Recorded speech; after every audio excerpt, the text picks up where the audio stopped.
We're starting.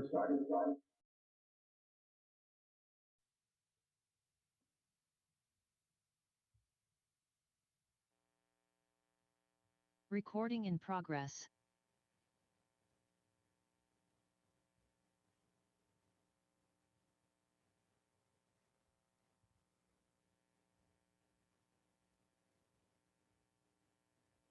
All right. Let's go ahead and get started. Thank you all. I apologize. Actually, both myself and Vice Chair Morales are virtual tonight, so thank you to everybody that was there in person. I had a scheduling conflict that prevented me from being able to get over there on time. I think Vice Chair Morales did as well. But let's go ahead and jump into the agenda. So I'll call us to order. The first item on the study session tonight is 2.1 on the general obligation bond issuance. Dr. B, I think it's you. Actually, if it's okay, Chair Taylor, I'd like to open up the study session. Oh, yeah, sorry, go ahead. Thank you. Thank you, Chair Taylor, Vice Chair Bernal Morales out there online, Board Member Dr. Barraza, Board Member Rial, Board Member Randall. Great to see all of you. Thank you for coming in this evening. Excited about tonight's conversation. We're discussing really what kind of college Pima will be in the next 5 years, in the next 10 years, in the next 15 years. Certainly we'll be talking about the bonds and later potentially adjusting property tax rates and tuition. But I really think this is about who we intend to be as Pima Community College and what this community expects from its college. And so as we start off this conversation with the board this evening, I would like to begin with a discussion on a note of stewardship. So last year, under your leadership, we did not increase tuition. We did not increase property taxes, and that was a deliberate decision. I think it's a reflection of sensitivity to our students, certainly to access, affordability, our taxpayers, and of course our broader community. I'm proud of that decision, and I think the board should be as well. And unfortunately, we can't make that decision every year. As you know, costs continue to rise. They rise in utilities, construction materials, insurance, technology infrastructure, healthcare for our employees and our staff. We are also, of course, serving students who deserve wraparound services as part of their experience here at Pima. That's certainly our mission. We embrace that, and it does carry increasing and ongoing costs. As the board well knows, we have no dedicated state operating funding, and as we've seen in this past year or so, federal streams of funding are at best uncertain. So responsible governance requires that we balance affordability with, of course, long-term organizational sustainability to really further the positive impact Pima Community College is having on our community every day. Which is why, before we ask our community to invest more in the college, we are demonstrating that we're doing our part through consolidation of positions, facilities, and operations, including just recently moving adult education onto our campuses for better support. We aim to vacate these Broadway offices that we're in by year's end, and we will reduce recurring expenses by approximately $4 million this fiscal year. This is not one-time savings. This is structural alignment. This is stewardship. We are tightening operations while protecting student-facing services.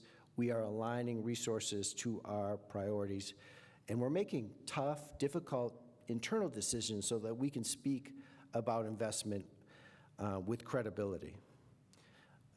And stewardship alone does not position the college, in my estimation, for leadership. Our students, of course, the vast majority are from Pima County. Our graduates stay in Pima County. They become our nurses, they become our paramedics, they become our cybersecurity analysts.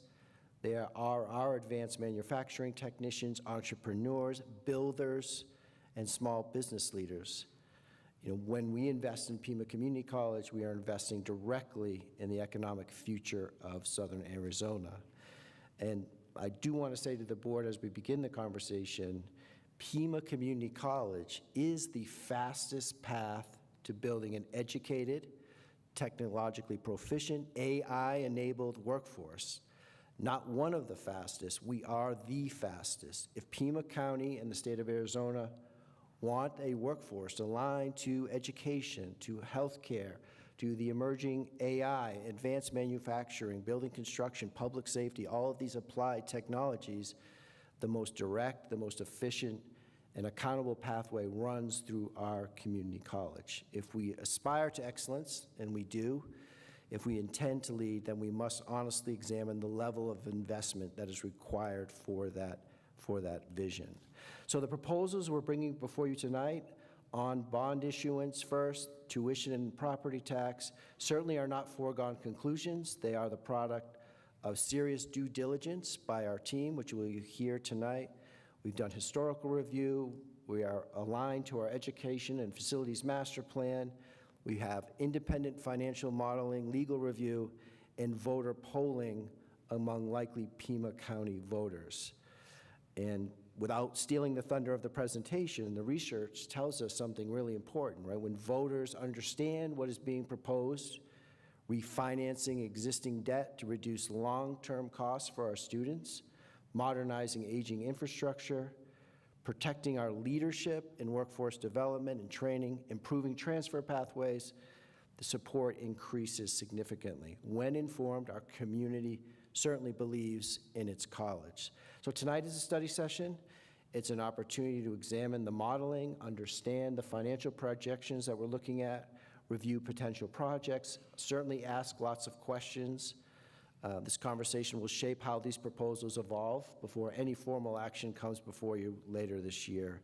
So we've done a lot of hard work internally, and now one of the big questions is whether we're prepared to engage our community in what I believe is the responsibility in investing in its own future. If we do move forward, it will be because this board believes the plan is sound, stewardship is responsible, and the outcomes justify the investment. So we're looking forward to the conversation and the questions, and certainly the dialogue this evening. It will be a good study session. And with that, Dr. B can begin. Great. Chairperson Taylor, members of the board, Chancellor Nassy, colleagues, guests, it's my pleasure tonight, as Dr. Nassy described, to walk you through the general obligation bond project, where we're at, what things look like going forward, basically with the opportunity for you to ask questions and see how things are coming together before we take it to the board as a formal action item at the March board meeting. So with that, we'll start with this sort of a layout of what we're going to talk about with the bonds, give you a little bit of historical background and context, talk about where we are so far with the plans to go to the taxpayers in November, talk about the specific projects that we're looking at and some of the impacts that we expect from those projects. And then I will turn it over to our polling colleagues who have some feedback from the preliminary efforts that they have done on polling to give you an idea of how the receptivity in general and some of the specific projects from our community. And then again, as Chancellor Nassy mentioned, if you have questions, please feel free to ask me. I stop anytime or wait until the end, whatever works. We have people available if there are specific questions that get to some of the projects. We do have program-based people from the academic and student side to also get into some of the details with some of those projects and how they've come together. So if you have questions on that. Okay, let's start a little bit with some historical context. I always like to start with history and then sort of say, how did we get to where we're at, and then setting the stage to go forward. So going back in time, the last time the college went to the voters for general obligation bonds was more than 30 years ago. So back in 1995, we went out to the voters. They approved the general obligation bonds and we issued in 3 different series for a total of about $140 million. With that money, it did things like modernizing and updating our existing facilities. They were dated at that time in some cases. So remember that West Campus, for example, was constructed in the early 1970s. We have buildings that range all the way from the early 1970s until the Northwest Campus, which was built in 2003. So coming out of that, it was updating, modernizing the currently existing facilities. That included information technology. I believe the Banner, getting Banner on board was also part of that bond project, getting funding in order to deal with that coming up into the Y2K problem, and then addressing ADA requirements as well. As I mentioned, on top of the Northwest Campus, there's also the Aviation Technology Center was part of that major initiative. One of the reasons I wanted to point this out is that Northwest Campus was opened in 2003. So when you think that this is the timeline horizon that we're talking about is not going to be that dissimilar, that if the bonds that were approved and authorized in 1995, the construction was completed around 2004. 2003 was when Northwest Campus was completed. So the spend of those projects, it takes 5 to 10 years before you're spending down the authorized GO bond proceeds. I mentioned that it came in a few different series. That's also how you can expect it. The way that we would issue the bonds is we'll have an authorized total amount not to exceed. And then as we need the money is when we would issue the bonds. That way you're not sitting on a bunch of bonds paying interest on it while you don't need the money to spend it on the construction that will happen 2 years out. Okay, let's update it to more recent times. So back in 2015, we came out with the Education and Facility Master Planning effort that identified basically how we needed to revitalize the college's facilities and educational programs. Particularly identified were the need to change the facilities that we had for career and technical education programming. That's where the Center of Excellence concept came together, and basically ensuring that we're modernizing our existing campuses and the programs to align with industry needs, with state-of-the-art technology, so that our students, when they graduate from here, whether they go on to the university or whether they go into jobs, they're being trained in facilities that are appropriate for the modern world, and that they're able to step forward and take advantage of those training opportunities, whether it's on the job or whether it's at the university.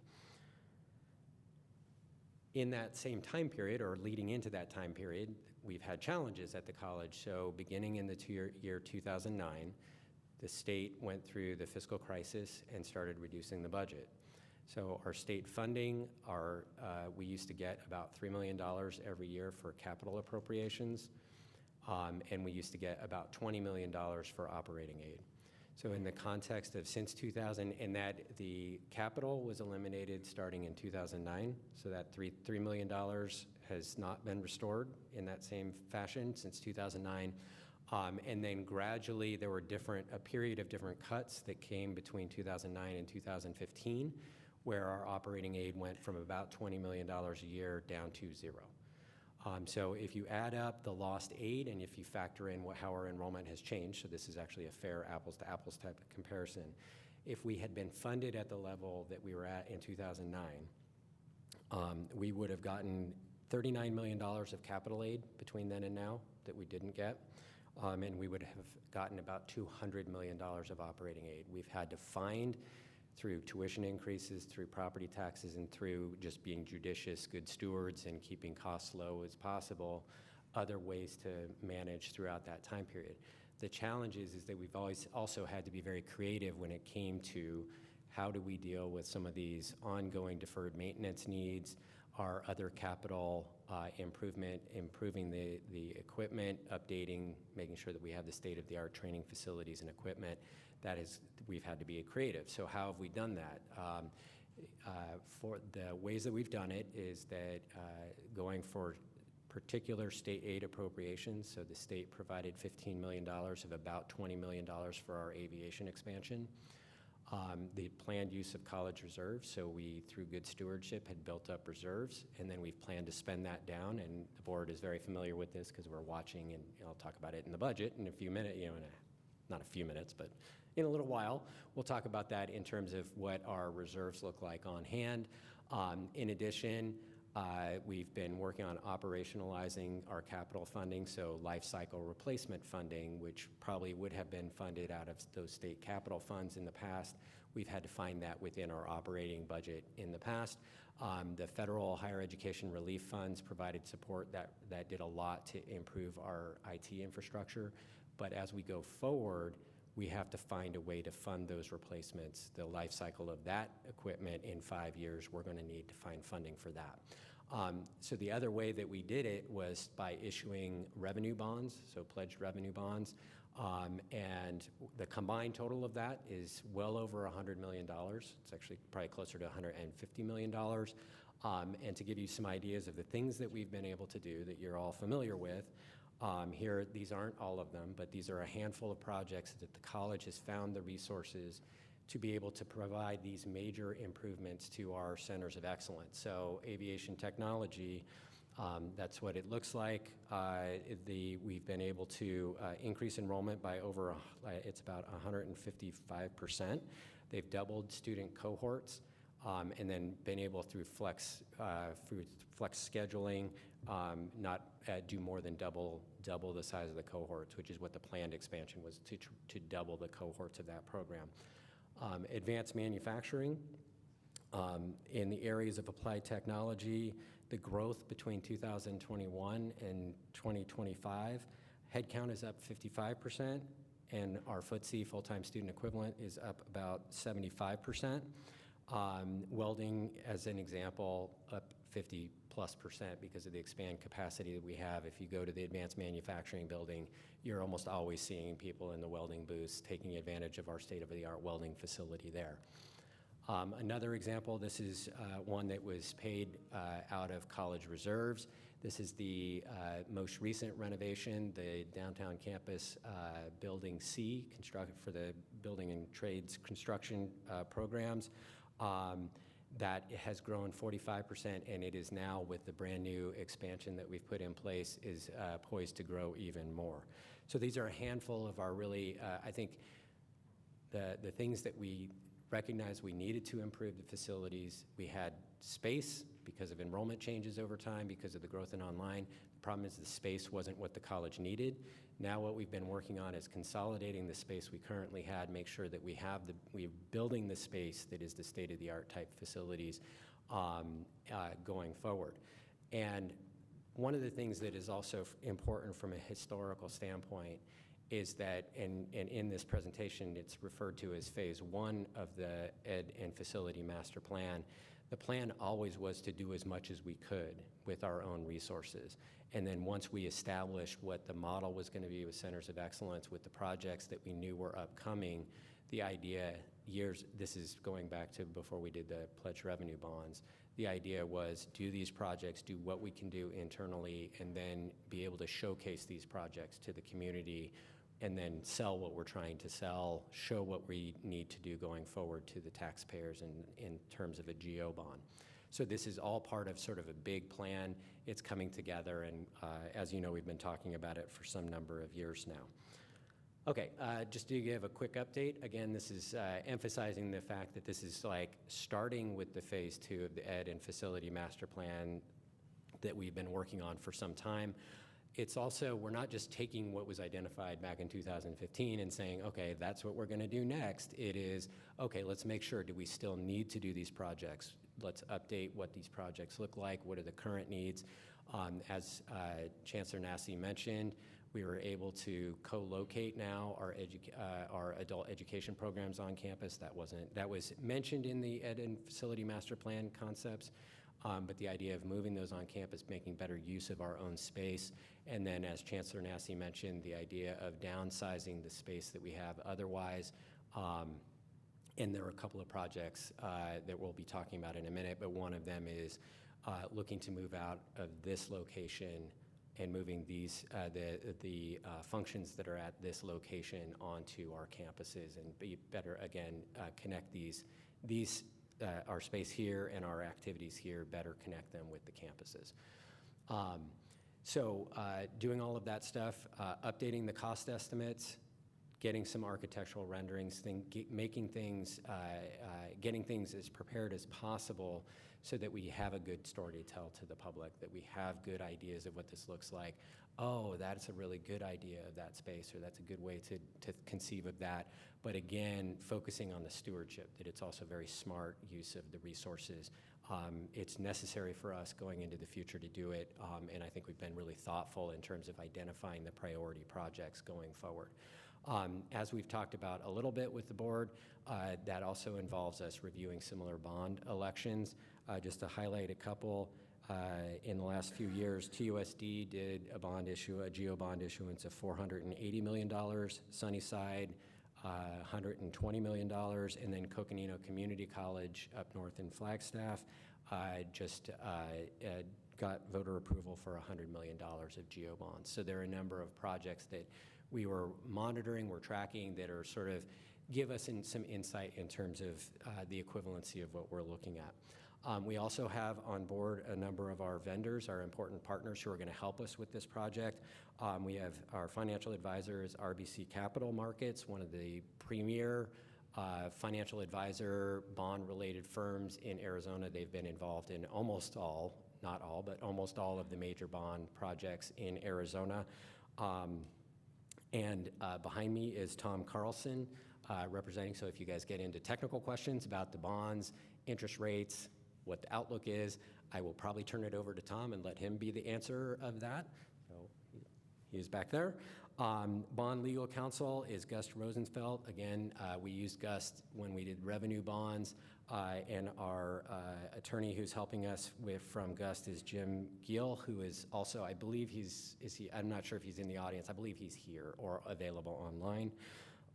And then later we're going to provide some time where Javelina, our polling consultants, are actually going to be talking to you all directly about some of their early results. We also already have a contract in place contingent on whether this goes forward with Runbeck Election Services for our voter information pamphlet printing and mailing services. So we've got some logistics queued up and ready to go. We've got a great team put in place. Now let's talk about the projects. So in total, we're talking about $250 million of projects. They range from the Center of Excellence in Public Safety. The highest cost project is around $40 million. Moving the police headquarters and some other work at the downtown campus, which is around $29 million. Renovating throughout the district. Student support and success centers, $27 million. 4 different projects that are related to expanding and improving our academic spaces, including new facilities additions, and then some of these are renovations, but a couple of them are additions. I'll get into that in a minute. Cyber, IT, the arts, STEM, and the Center of Excellence in Education. An important part of this is also just us doing the things that we need to find support and to continue to do. So these are the not super attractive type projects, but these are necessary deferred maintenance type projects. A number of things, $56 million in facilities to address deferred maintenance and get our facilities where we want them to be. About $4 million in information technology, and then about $38 million to refinance the revenue bonds, the pledged revenue bonds. I'll talk about that in a minute. Okay, let's talk about some of the specific projects. And again, we have program people. If you get into some specifics, it'd probably go outside of my knowledge base. We have people here able to answer questions about this, but I can give sort of the quick and dirty on these projects. The first one is the Center of Excellence in Public Safety of First Responders. This is to remodel space at the East Campus and to build about 20,000 square feet of new facility space. One of the reasons to do this, among others, is that our paramedic training program and some of the space that currently exists is located at the 29th Street Center facility. This is where I said that our facilities, our campuses were built. The earliest was West Campus in the early 1970s. Not our oldest facilities, because we're in currently a leased facility that was built in 1959. It's an old elementary school, and it's got, as pointed out, major facility deficiencies. It's also at capacity. So it isn't the space that's meeting the needs, particularly for the paramedic training. They aren't able to expand that program because of that space. As the board is familiar, there are some major facility deficiencies that we've had to be addressed through deferred maintenance, that it is an old facility and it is in pretty big need of a complete overhaul. So moving the first responder type programs to East Campus, to its new state-of-the-art facilities, is a very high priority of these bond projects. The expected growth areas in this are the EMT, paramedics programs, as well as professional development and technical skill development and law enforcement are some of the key areas that we expect there'll be significant growth with these new state-of-the-art facility, Moving on to the Safer Downtown Campus project. So currently, you're aware that the police headquarters is located at the M&S facility down by the airport. What this would do is build a facility for our police department to move their headquarters to the downtown campus, which is our most active campus in terms of police activity. That will ensure that we've got more immediate support in that immediate area, but it also is a very central location to operate out of.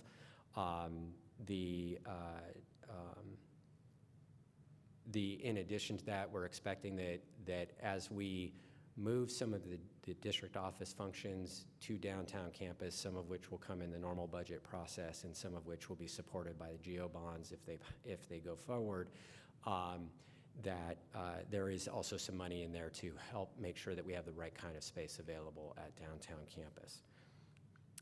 Next project is, I mentioned, is a college-wide set of projects, with the most significant being an expansion of the space that is underused space at downtown campus. If you're aware of where the student support space is, there's a lot of empty space, and there's an empty walkway that's out in the quad area, and the idea is to expand the currently existing building and then just modernize the student support areas there, really improving the integration of the way students work today, right? Things have changed a lot since 1980, since 1990, in terms of what students expect, how they interact, what kind of flexible space you have, and making sure that we've got really good space that interconnect all of the student services functions in a way that meets the needs of the students.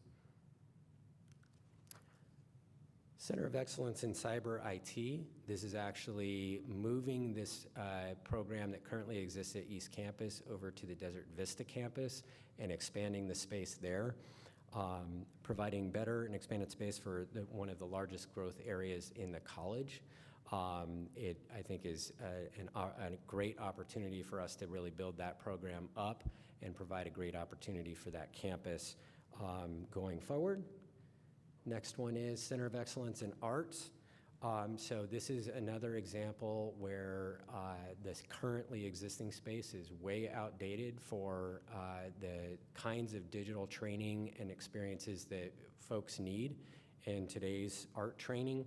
The space has issues related to ventilation, plumbing, lack of natural light. All of these things need to be addressed in order for us to have the right kind of training for our future digital art type programs going forward. And there's a need for an advanced digital lab space at that location. So part of this is renovating currently existing space and then adding space to that program. All right, Center of Excellence in Science, Technology, Engineering, and Math at the Northwest Campus. So a lot of this is just making sure that we've got the right kind of training facilities for the STEM programs, including developing high flex classrooms. High-flex classrooms are really helpful for students in this sort of online, now that things have shifted into a bigger online experience. High-flex classrooms enable you to have a classroom and have people joining that classroom remotely in different circumstances, and that you have the right kind of space where you can easily adapt to that kind of a structure. That is a remodeling of the Building C at the Northwest Campus for that purpose. Center of Excellence in Education. This is one of the biggest changes at the college now that we will be adding a baccalaureate program in education. There's a project to really enhance the facilities available for education, really build it out as a center of excellence from a facility standpoint, including developing a high-flex classroom, and again, enabling us to have space to accommodate the new baccalaureate program. Okay, I alluded to this already. This is the stuff that is kind of the behind the scenes, but we've put in some pictures that kind of show just how much stuff we might need to do in terms of deferred maintenance. As you know, we have outdated systems at the college. We've done a lot over the years to improve that, but we really need to do a major overhaul of a number of our antiquated facilities and equipment throughout the college. That will also help us to improve the efficiency of our utilities consumption. So we have a handful of pictures that show you some of the buildup and some of the pipes that have occurred over time, things that we need to address. These are addressing known problems, and in this category also includes some other deficiencies that we know of that aren't necessarily deferred maintenance, but where we have at the advanced manufacturing facility, we know that there's a deficiency in terms of we need to have another elevator. There's one elevator, it has problems. It really needs to have, for the size of that facility, needs to have another elevator. So the idea is also sort of all our known issues that we have at the college. Let's go to the voters, get the authorization, have the actual capability to address these known issues. Again, all throughout the college. And then the last major project before I get into what some of the impacts are going to be, this is refinancing the revenue bonds. By doing so, we'll able to issue bonds at a lower interest rate than the revenue bonds are, saving the college about $2.8 million in future interest debt and interest payments in the future. The bonds are callable in 2028. And so what this would enable us to do is once they're callable, meaning that you can pay off the remaining debt, it would enable us to restructure it at that point. Again, it'll save us about $2.8 million in future interest. And then in terms of the operating impact, it will reduce our operating budget that needs to be set aside for the revenue bond debt by $4 million a year. That will give us, it will strengthen our long-term financial stability, sustainability. It will help us keep future tuition increases as low as possible, and it will give us some operational flexibility so that we can grow into and adapt to these new centers of excellence as we bring them up online. Okay, so that's a big summary. That's a summary of the various projects, fairly high level, of course.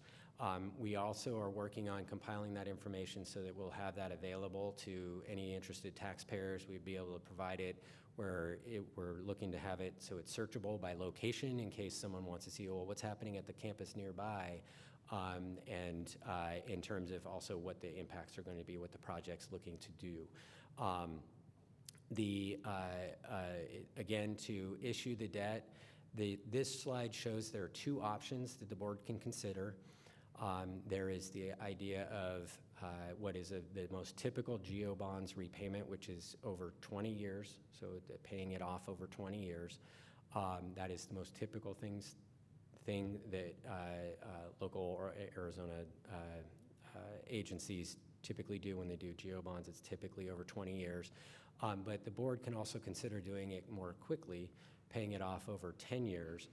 The advantage of that would be that we know these projects are probably going to be, in terms of we know that as we've gone through with the revenue bonds, with the educational master plan, every 5 years plus, we know there are new things that come into mind that we would want to do. And so what a 10-year pay down would do is give you the flexibility to go out for bonds again in about 10 years' time to address the known needs that will be identified in the next 10 years.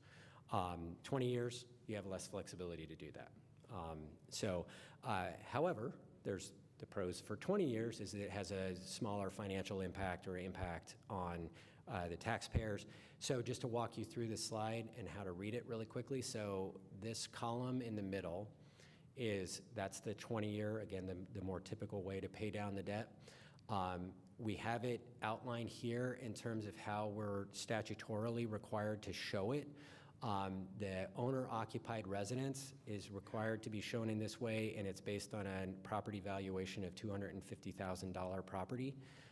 So the impact for this project would be $31 per year in terms of that $250,000 property will, if we issue $250 million bonds, will pay $31 per year more. So $2.59 a month. That's for a $250,000 property, which is pretty close to what the average Pima County property valuation is for a residence. Commercial property this valuation is based on $1 million property value. So for commercial property, the impact would be about $200 per year. And then agricultural and vacant property, that's based on a $100,000 valuation, and the impact for that would be $18.68 per year. Again, we also have it broken out by month, so it gives you an idea of like what kind of impact it would be on your monthly budget or on a taxpayer's monthly budget. If you pay it back over 10 years, you obviously are paying back the principal a lot more quickly so that the costs are higher. But they're not a lot higher. The pay down for that, the expected for residential property would be about $46 per year. So that's $15 per year more, right, to pay it off over 10 years. And then you can see what the impacts are going down for the different properties. Okay, this is just, again, a high level of where we're at. So right now we are, if we had the little star, you are here, we are right in this line here, where we've done a lot of the planning work. We've gotten the cost estimates, potential funding impacts. We are going to take to the board after this conversation that we have with you tonight, the formal authorization to go forward to the taxpayers. That doesn't make it happen. That makes the election happen. Again, what the board would be deciding is we want to take this to the taxpayers and let the taxpayers vote. And then the next step following that, there's a bunch of election logistics that general counsel, our team that I identified, will actually go through a bunch of stuff, making sure that we get the information done in the way that it legally needs to be done, work with the county so that we get the thing on the election in time for November. And then, again, and I was trying to emphasize this at the beginning, the timeline of this. This doesn't mean that like we approve this and then suddenly you have this state-of-the-art first responder facility in a year. Nope, that gives us the funding to get the next steps going. So then we would be entering the design phase. That's also when you start issuing the bonds. And as I mentioned, we would be issuing the bonds in terms of a cash flow need as we go. So you would be entering more of a design phase, which will last for about a year plus, and then the building phase. And then you can kind of get an idea that we're looking at on the outside about 2033 for these projects to be fully finished. Now it'll, some of them will be done, renovations are gonna happen faster than building a full building, but the idea is that this is going to take some period of time. This is an investment into the future for the college. And I think that we've got a really good story to tell. I think we have really good projects that people throughout the college have been involved in identifying and clarifying the values and the needs for these projects. We have a good story to tell, but now I'm going to turn it over to our polling colleagues from Javelina, Joshua Ulubari and Callista Amrell, who are going to come up and they'll talk more directly with you, unless you have questions before that. I'll come up after at the end, but to tell you a little bit of what their preliminary work has done in terms of polling our community.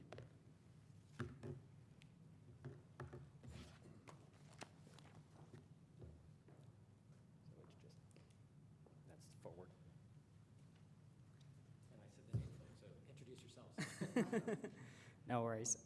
Thank you, Dr. Nass, President Taylor, and members of the board. We're excited to be presenting you the polling results that we've done for this bond. My name is Justin Plum. I'm a political strategist at Javelina Consulting. We have a lot of experience doing research and working on campaigns for ballot measures like this one. We've worked for the previous Prop 481 that the PCC did. We worked for Tucson Unified School District on their most recent bond and override election. In Maricopa County for school districts like Phoenix Union High School District, Gilbert Public Schools, a long list. We have a lot of experience working on these bonds and overrides, and we're excited to show you these polling results to kind of give you an idea of, how the public is feeling, what their knowledge is of a ballot measure right now, the needs of the college, their views in the college, what they would be looking for in a bond, and what is the viability of the bond success. Is this something that the public is willing to support? I also want to introduce and have him come up my colleague Josh Hulabari from Lake Research Partners. Josh is an expert in the polling industry who we work with a lot on these ballot measures. So I'm just going to toss it to him to introduce himself and then go through some of the results. Thank you. Excuse me. Good evening. So I'm Josh. I'm a partner at Lake Research Partners. We're a political polling community public opinion research firm headquartered in D.C. I live in Phoenix and have done a lot of work in Arizona. We can talk through some of those things. But I will just jump into the data here for a moment and let you know this is, we used to say, fresh off the presses. This data is only a week old. You are the second group that I presented to in terms of these findings. So very, very fresh data, very new data. We conducted, excuse me, it's only about a week old, as I said.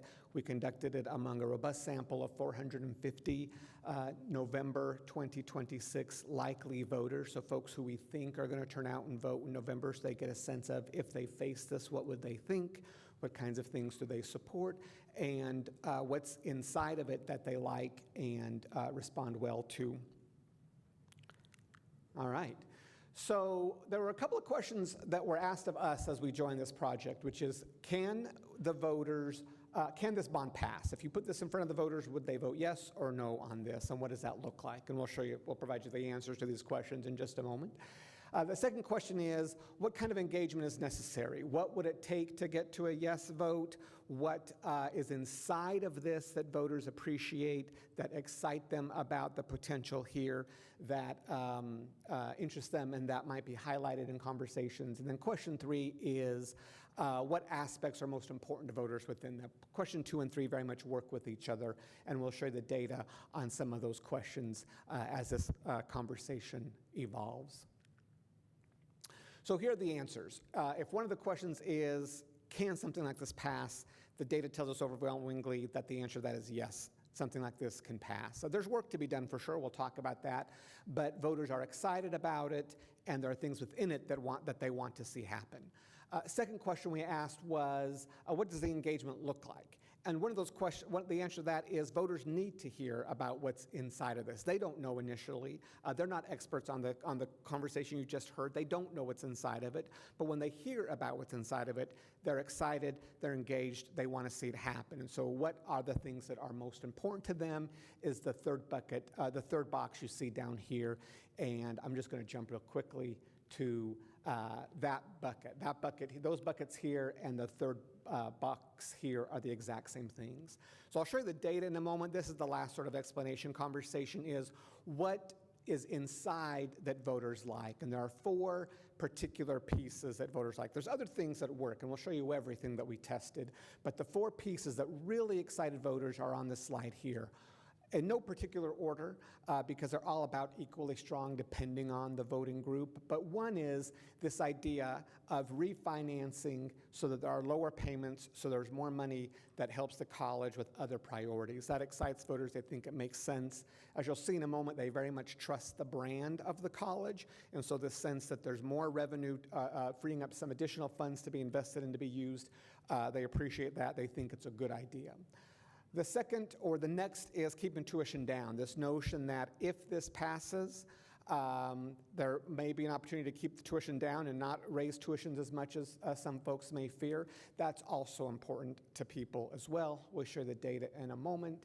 Another bucket is, I basically have described it as making old things new, right? We heard about new buildings, we heard about HVAC, we heard about things that have gotten old that need to be repaired, we've heard about new centers to make this college even better than it is today. That is something that voters really like as well, so making old things new. And then the fourth bucket in this conversation is the sort of EMT leadership. They're very excited to hear that the college is the leader in the Southwest of the United States when it comes to EMT training and career development. Protecting that, expanding on that is very important to folks as well, because they already appreciate the college, which I'll show you in a moment. But hearing that you're expanding leadership, that you're protecting leadership is very motivating. So we're going to show you some slides and the data in a moment. There's lots of numbers on those slides.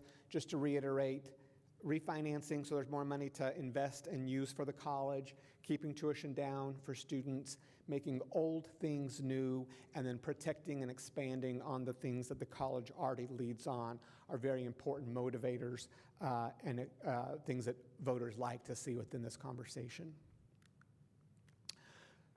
So this ballot is the initial slide when we present voters very technical language. Would you vote yes or no on this? You can see we start out 47-44. After just a few pieces of information, you get to 63-31 in terms of the informed ballot. And so when we talked about what does the engagement need to look like, what do voters need to hear, you can see with just a few pieces of information, we'll share that in a moment, we get to the 63-31 yes. Voters' instincts are to do this, but they don't know what's inside, and they need to be engaged in this conversation to see what it funds, what new opportunities exist for them, and then you get to this 63-31 ballot, and you can see the darker blue at the bottom here is intensity. You double the intensity when they hear about a couple of things that this funds. You reduce the no vote by almost half in terms of this conversation, cut down its intensity as well.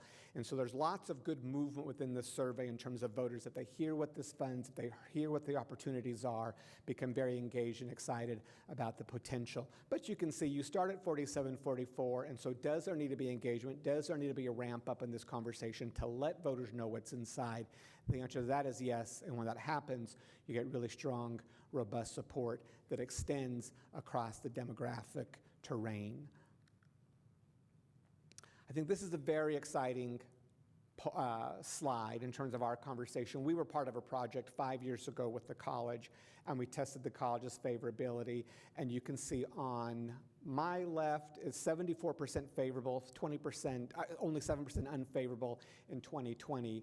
Today, that's risen to 79% favorable, 6% unfavorable. Your very favorable number, the dark blue, went from 36 to 43. So in 5 years, voters have become, 5 years ago, you were in really great shape with 74% favorable ratings.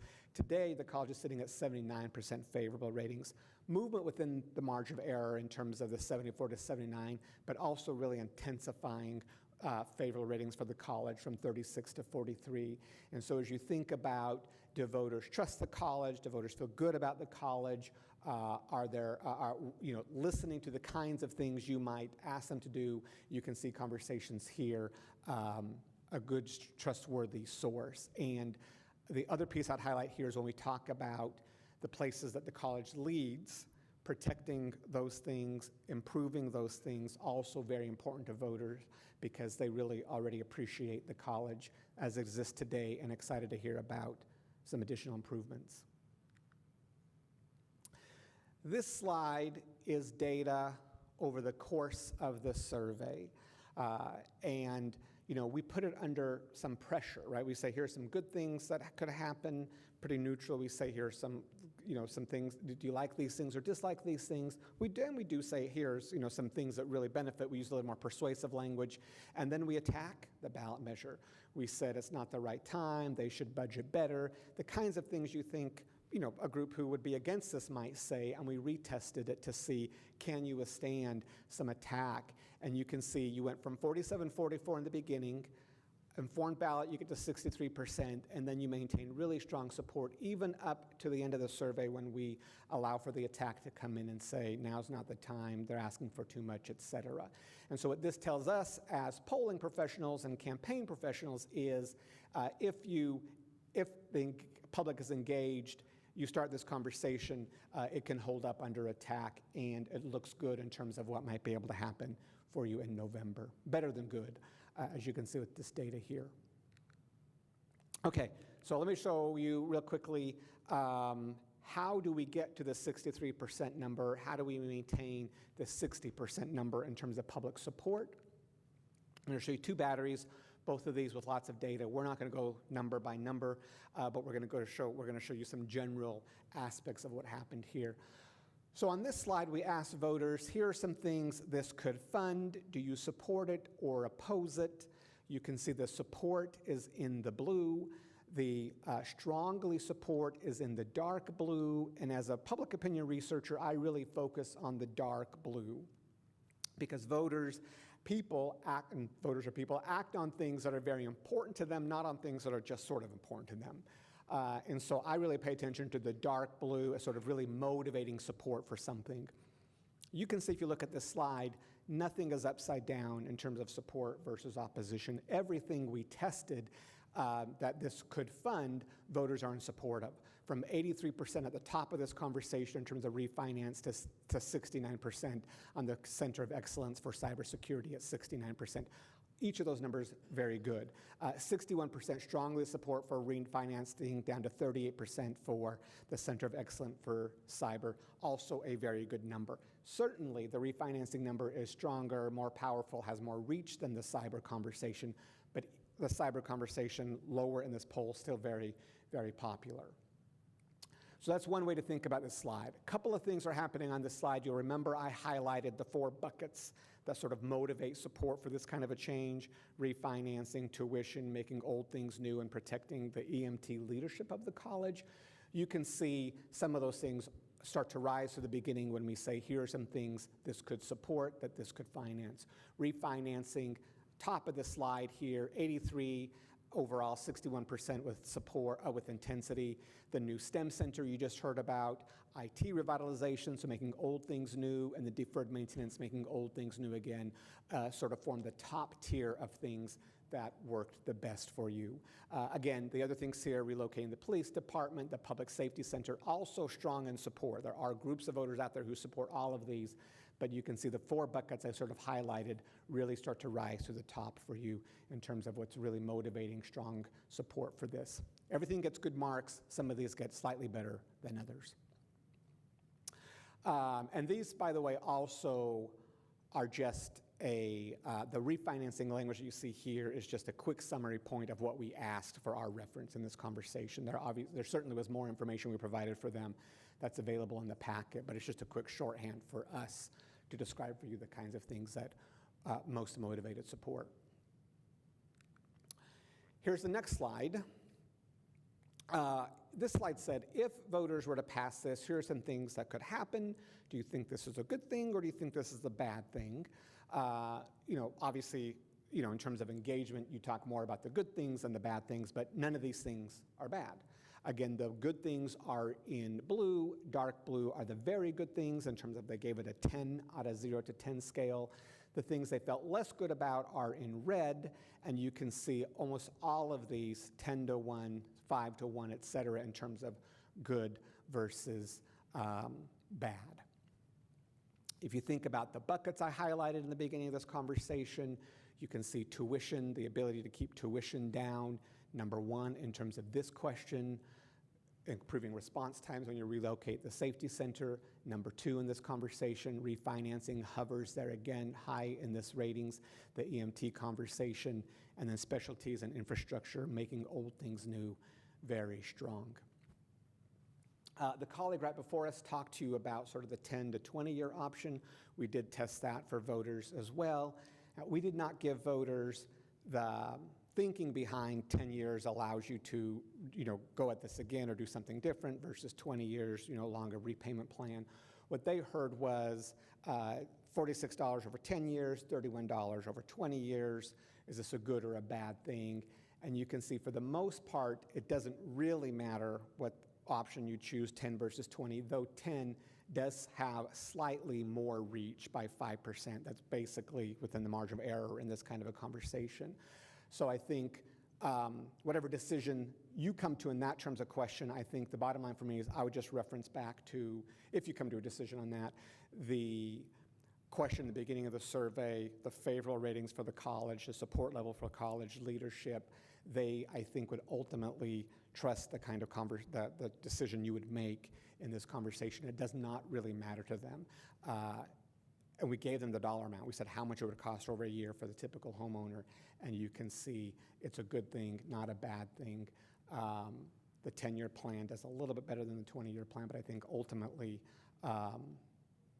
would be trusting in your hands in a conversation like that. I think you could have, somebody could have engaging conversations with voters, either one of those two options for you. That's the appendix. So I guess I would just give you a quick 1-minute summary of the data, which is, if we had 3 questions, can this pass? The data tells us it can pass. The data tells us strongly that voters want to do something like this. It's incumbent to tell them what's inside of this, what they're getting if they do this. And then the 4 buckets that really sort of elevate support for them is the tuition conversation, making old things new, protecting your EMT leadership, and then refinancing so you can make other additional financing and spend decisions. So that's our conversation here. I'm happy to take questions with Justin and turn it back to the board for questions, anything we can expand on. Thank you. Anybody have questions?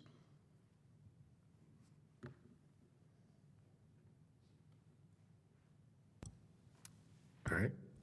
Nope. Mr. Nicole, Chair. go ahead. Yes, I have a question. Thank you for these poll results. I have a question about tuition. Isn't tuition not related to capital improvement? So how is that, are we being disingenuous, or is it because of the refinancing, we have less expenses and then more money, and so potentially we wouldn't have to increase tuition? Is that the link? Please. Yeah, so the link is that in the operating budget, which is supported by the tuition, the operating budget currently supports all the operating things, and we transfer money over to capital to fund some things. So it's twofold.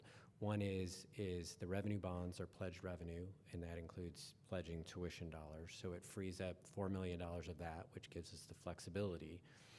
On top of it, we won't need to move as much money from the operating budget over to the capital to cover deferred maintenance for a while.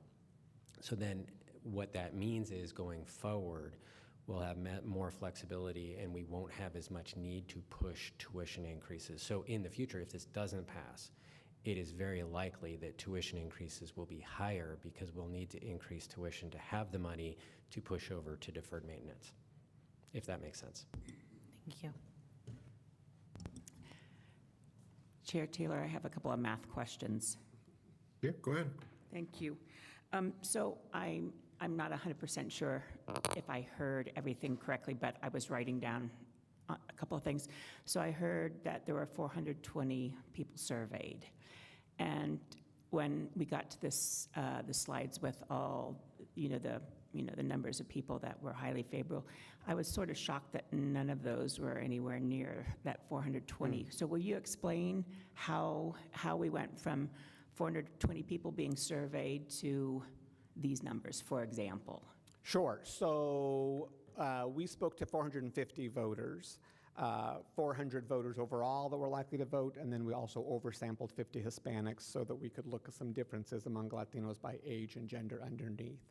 So all of these numbers are percentages from that question. So, for example, on your favorability ratings here, out of the 450 we spoke to, 79% were favorable, 6% were unfavorable. Perfect. And so I appreciate the question. Apologies that I didn't say those were percentages. But yeah, everything you've seen in this conversation for the most part have been percentages. Okay. So out of the full sample, 80% were favorable. Thank you. And then one other just question about the one of the slides, the project outcomes. It was like the second to the last, I believe. Yeah. And what is that response time, the second I'm not even sure what that means as far Sure. as something somebody would be concerned about in the college. I will answer, and then other colleagues who are sort of experts on the conversation with you can answer as well. That was by relocating the safety center, you can reduce response times in the community. You can get to people quicker. The officers can get to people quicker. The police station being closer to students and to our campuses. Sure. Whoop.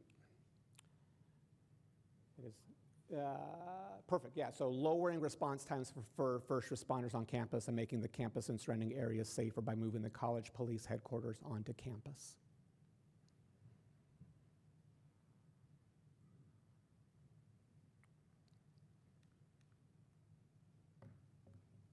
All right, any other questions? I have another question, Mr. Chair. Yeah, please go ahead. I know this isn't, it's kind of like a baseline poll, right? It's not a campaign poll. Is it typical for this type of poll to not test more negative comments? Because I think the major attack to any of this was the economy and not being the right time.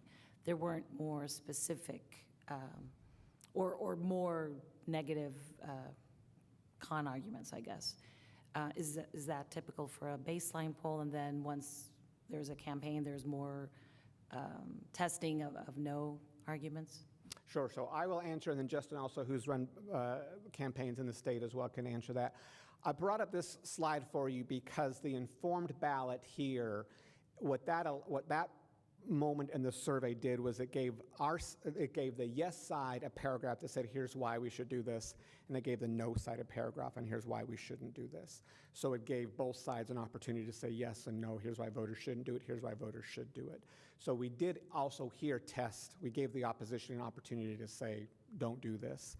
And so, sort of a balanced paragraph, our side there, the two sides, and you can see that here. And then at the end of the survey, we also tested, well, not at the end of the survey, but the end of the survey was demographics, but nearer the end of the survey, we also tested, I think, 4 or 5 different shorter statements on why voters wouldn't do this as well. So we gave them a couple of additional reasons why they wouldn't do this. So it wasn't quite a balanced survey in terms of that the yes side went first, but it also did expose us to some negatives in terms of what might happen if the opposition were to come out and say, don't do these things. So this is typical in design for where this kind of question is in the moment. Can it pass? What are some good things? What are some bad things that might cause some problems? Putting on my campaign hat, if something were to, if this were to become a campaign and we were to be part of the campaign, we probably would put it under a little more intense conversation back and forth, but feel really good about sort of, this is a typical kind of survey for this moment in time in terms of helping folks decide go, no go, and what the public might pass. The one thing that I would add is that one of the things we're trying to do in a survey like this for you all is to kind of simulate a campaign so that you get a sense of what might voters be thinking of this after they've heard from a campaign of folks who are advocating for the bond and for those who are advocating against it. And so one of the things that we do is we're kind of thinking ahead of like, what might this campaign look like? Who might be funding it, to give us an idea of like, to get an idea of how much positive there might be, how much negative there might be, in which case, how much do we need to weight it? And our expectation is that there certainly will be some folks advocating against this, but the folks advocating in favor will have a much bigger budget, much bigger reach. And so giving the pro arguments sort of more questions and more arguments is probably more accurate to what the actual campaign is going to look like. Thank you. All right, any other questions? I have some questions for Dr. B. Yeah, please go ahead. I know that this might be out of my wheelhouse, but of course I'm going to ask him anyway because I won't sleep well at night if I don't. At the East Campus, the remodel, the E3 and the E4 buildings, so one of those is currently the cyber security place, so I get why that would have to be remodeled. And then adding a 20,000 square foot building. I remembered in prior, and no, I don't remember, I might misremember, but I remember that square footage being a lot larger on one of the plans that went out I think it was before when I joined the board. So do we have like a design team that we hired that's already has a plan for what that's going to look like? Yes. That actually, of the different renovations / major building expansions, that has had more work on it than any other project has, because it was one that has been talked about for some time, because we were looking at different opportunities. So the change from some of the things earlier are just refining what is needed, really being, I think being really judicious with what's needed and what the best impact is going to be, as opposed to having the best and the biggest of everything. How can we make this work? And part of it is also utilizing some other space at East Campus that wouldn't have been available if we weren't moving cyber. And Benny, if I didn't cover that, did that cover that? Okay. So. And then my second question related to that is, James is here, so I might be able to ask you to. There are all sorts of groups that use those spaces. I know that the Vail Early Learning Academy is there. Have we reached out to those folks and all of the folks that use the cyber tech? You know, there's clubs and different groups, not just kids, students clubs, but also other community members that use that place. And have we made sure that they're all on board about, you know, the space being different or maybe not available at all for them? Yeah, I'll turn that over to Ian. Yeah, at this particular, there are a lot of partnerships that are with the IT Cybersecurity Center of Excellence, including, of course, the state of Arizona, Cyber Warfare Range, and the groups that you've mentioned. So not to get ahead of ourselves with respect to the decision that is going to be put before the board, those conversations would start happening during campaign so that we could start to educate. And of course, as Dr. B indicated, should the board approve the bond, and should the bond go forward in November of 26, these changes are years away. So we would be able to also talk about other opportunities that would be there with respect to the other centers of excellence, as well as preserving what we need for the expansion of general education on the campus. Equally, moving that particular center of excellence to a different campus also opens up the opportunity for the partnerships for other school districts that are near or more adjacent to the Desert Vista campus as well. So in some instances, there might be more primary partners than the current ones, but our intention is to also have the opportunity for some IT cyber classes to still be offered. So moving the entire center of excellence does not disallow us to also keep things going where we can with respect to those high school partnerships. Thank you. And then my last question was just when you were talking about the downtown campus and utilizing some of the space there in between the buildings. On the timeline for all of that, it just seems like those poor folks at the downtown campus have had construction for more than a decade, maybe. And so, I mean, I would assume that the new police law enforcement place won't be anywhere in the middle of, maybe beyond one of the properties that were purchased on Drockman.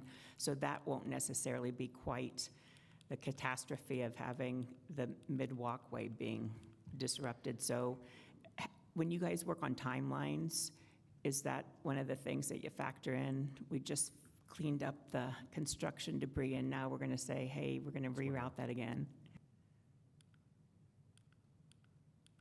I know there's a picture that, way at the beginning. Yeah, there you go. Okay, a couple of answers to that. One is, you know, obviously there's going to be disruption anytime you have major construction, and you can't sort of work without that reality. In terms of, I think in most of these cases, the construction that we're talking about is going to be more peripheral. It isn't going to be without disruption. This picture and what Jeff was pointing out was that you can see from this angle, the police headquarters building location is on the Drockman side where the vacant space is. Near the Tucson Inn sign is where that's envisioned. So that's actually pretty peripheral to the school. And I think that at downtown campus, we'd be talking about things that are pretty peripheral at this point.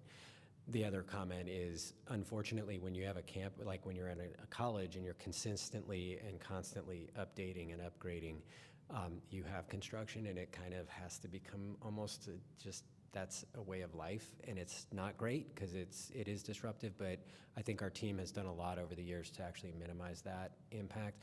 And then I'm thinking about the university, and just go to the university and see how much like they are constantly building stuff. And that's when you're keeping up and you're having to deal with these major projects and keeping things state of the art, you're gonna have construction happening. But we will, do everything we can to minimize the impact on the learning that happens at the campuses.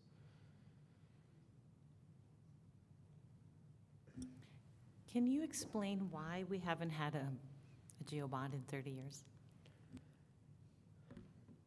I can give you my opinion. It's not taken lightly. So the best answer is that college doesn't take a decision like that lightly. The idea of property taxes is taken very seriously, as you know, every year when we talk about a primary property tax increase, and we agonize every year, do we really need to increase the property tax levy? So that I think overarching, there's this general idea of you do it as infrequently as you possibly can. That's one answer. There was a period of time where I think we should have and didn't, because I think the college wasn't keeping up with what should have happened. So when you see that 2015 and the educational master plan and the identification of centers of excellence, that could have happened 5 to 10 years before that. We were slow to get to that, to those kinds of updates and upgrades that probably were needed a little bit before. And had that happened at that period of time, I think you would have been having a conversation about the GEO bond. When we got to the revenue bonds, the idea the college wasn't in a great place in terms of what the public perception was. This was coming after the HLC. Like, this is right on the heels of the HLC problem, being on probation. So it was like, okay, let's take care of our own business, do what we can, show the community that we're doing the right thing and that we're responsible, and then they will be supportive of a GEO bond. So that's like my overarching, very meta way of looking at like why. So I think we're really hesitant to go to taxpayers and put additional burden on them. And then the timing of it was probably such that it then got us into find your own way to do it. And then now I think we're in a place where it's like, looking forward to do what this college needs to do to be the college our community expects. We need to go out and get a major infusion. And sort of as a follow-up to that question, can you paint a picture of what happens if this doesn't go through? I can. I'll try not to be super bleak about it. A number of these projects are things that we know we need to do to address the deficiencies of, whether it's that we're at capacity and we're having our paramedic program taught at a substandard facility, to deferred maintenance that we'll have to find funding for, to the arts building is one where it's not just a nice project, it is nice. We want to be able to provide state-of-the-art digital learning and digital arts training in the right kind of environment, but the other reality is an antiquated facility that has major problems with it, that doesn't facilitate the kind of training we need to do for those students. So if you take away that funding, and then the reality of the state is unlikely to increase what we're getting, other than I think that there might be a project here and there over the next 10 years that the state would provide some support for, but the idea of restoring operating aid is not something that they're in a position right now to do. The federal government doesn't look like they're going to be providing the same kind of funding for grants that we've gotten some support from Title V and Title III. We've done capital expansion and updates to culinary, to the library at downtown campus through Title V and Title III, the renovation of Desert Vista. Federal grants for the near future don't look like a source of funding. Revenue bonds, we're at kind of where a healthy capacity is, and our operating budget is kind of strained. So without the external funding coming in from the GEO bonds, I think what we've got to do is kind of take a real look and go, okay, we've got to probably think about what is critical, how to calibrate to what we're funded to do, And then that means that we might have to make some tough decisions. And I think it means that, that getting back to your question about tuition, I think it's very likely that we're going to have more support, both in terms of property taxes. We're going to max out at some point if we keep doing that on the operating side. And then the only other answer we have is tuition. So tuition will go up. And then if you don't have those two options, it becomes expense reductions. And then sort of recalibrating how are we providing our service throughout the district. So it could be kind of dark. What would some of those tough decisions look like? I think the reality of looking at how many campuses we have, it would be on the table. I mean, we would have to seriously think, can we support this many campuses if we don't have the funding that we can properly keep them up and running with the kind of programs we need to offer? Thank you.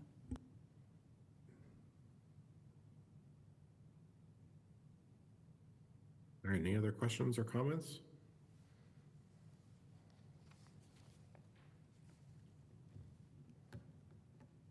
No, not hearing any. All right, well, let's move on to 2.2. I think, Dr. B, this is still you then, unless Chancellor, you wanted to provide an intro for this one as well, or just turn it over to Dr. B? No, we'll push through. Thank you, Chair. It's magic. Thank you. All right. Again, thanks for providing the time and being here for us to have this conversation. Now shifting into the budget, you can see how there's sort of some interconnection between the two. But in the budget discussion, we're going to focus more on the operating side, but there are some intersections with regards to funding, deferred maintenance, and those kinds of things that get into the conversation as well. I know we went a little bit long on the bonds, but I was totally expecting that. I think that we can probably catch up on time, possibly. But again, if you guys have questions, feel free to stop me at any time as I'm going through the presentation. Just to do the outline, I'm going to talk about sort of the base budget considerations, give an update on what our expectations are in terms of expenditure increases for next year and what the expenditure outlook is, summarize what the revenue outlook looks like, and making sure that we can balance things and what our proposal is looking at this point in terms of making things work. So I think the most important thing to start off with is, and Chancellor Nassy mentioned this at the very beginning tonight, that the college has, in the course of this current budget, done a very diligent job in terms of finding absolutely real operating expense reductions that will go into next year. So being really judicious with the stewardship of our funds, that included not increasing property taxes, not increasing tuition this last year. And then the other piece to it was also making things balance for expense increases that we had by reducing operating expenses. So the goal was $4 million. We're still in the middle of the year. I'm going to give you an update on that. And then there's another part of the goal is to continue to track on the ratio of 15 full-time student equivalents to full-time equivalent staff. So this is a ratio that we've been tracking. We talked with the board about that. 15-to-1. That isn't a target to hit by the end of the year. I'll show you how that progress is being made on that. The idea, though, is that is somewhere where ultimately the college would like to be at about that level to be running efficiently. We historically have been at that level in the past. And so let's continue to track on that and be mindful of the fact that until we're sort of at that level, we might still have some staffing inefficiencies in place. In terms of updating where we've done in terms of reductions, so the majority of the $4 million reductions are going to come in the context of staffing reductions. This is where we're at so far. We've reduced about $1.6 million in personnel expenses related to staff positions. This is all through attrition of positions. So these are when someone leaves the college, when someone retires, that we're able to reduce the position and move work around to cover for that. or reorganize functions in order to do that. So we've saved about $1.6 million so far on that. We have another 7 that I know of in the back of my head that we are expecting. We know some retirements are coming, and when those retirements come, we know that those positions won't be filled and we'll close those. So there's another bunch of positions that we will have coming up.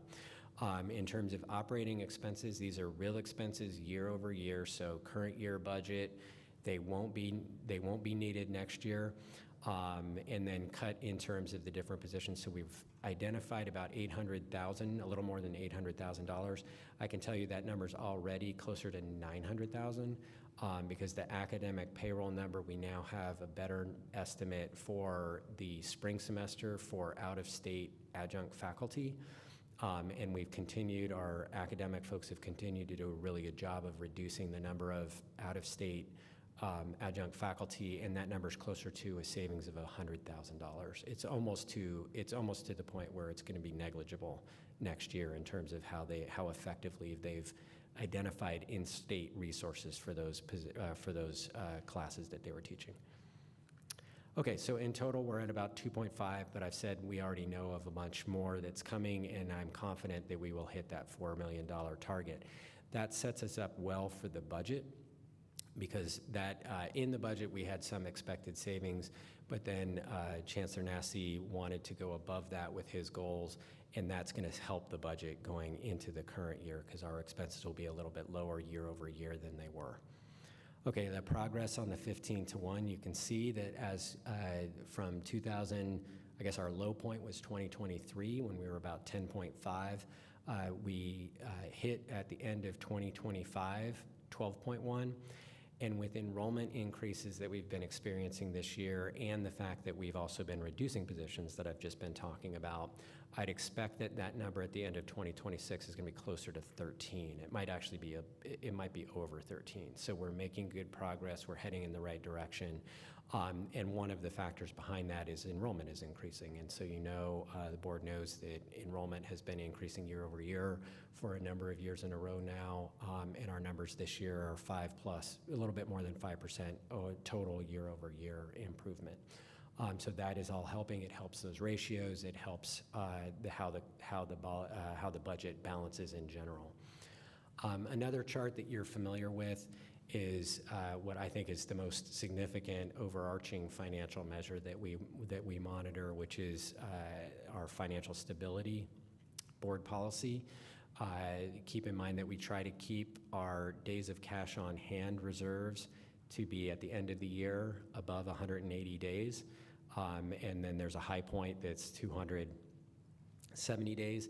The idea is when we get over the green line, that's when we can start thinking about using some of those reserves to spend it down, use it for some of the capital needs that the college has. So allied health, the BCT, the construction building that I talked about earlier, those are two examples where we use college reserves, spent down some of the reserves we had on hand, and we're now at the point where you can see we're close to the low threshold. So the idea is the operating budget can't be running. We can't overall be spending down our reserves. We now need to start actually probably adding back into our reserve base, and that's by just making sure that we're not spending down reserves, that our operating budget, the revenues that we have coming in are more than supporting the expenses that we have going out. And so that's the goal that we're shooting for. Okay, in terms of anticipated expenditure increases, as I mentioned, we've been in a really concerted effort to minimize operating expenses going forward.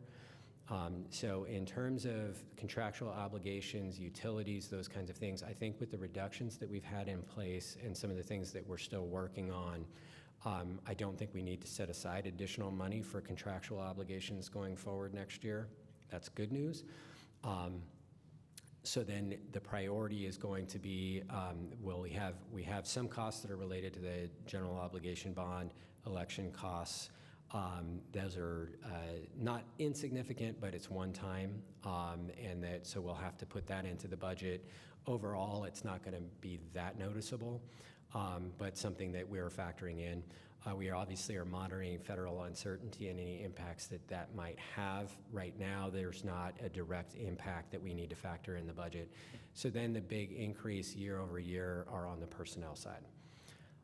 If we do what we typically do, so that is looking at our employee benefits, there's going to be a big increase for the costs of our employee medical benefits. We're expecting them to go up about $6 million year over year.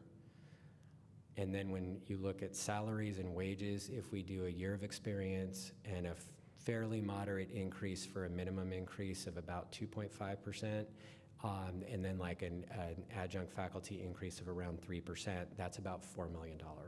So normal salary increases for our employees, about $4 million. Increased costs for medical, about $6 million. So year over year, we're looking at expense increases just to keep doing what we're doing of about $10 million. That's a big number, and again, it's driven primarily by medical cost increases. In terms of revenues, and this just shows sort of the overarching, this is all funds, so it sort of shows where the revenues come from. In this case, almost half comes from property taxes, but that's because we have college equity, which is this big piece of pie. That's the use of college reserves. So that's another way to say reserves, use of fund balance. That's what college equity is. That piece of the pie is going to get much smaller next year because we won't be planning to spend down our reserves like we have been. So that will get much smaller.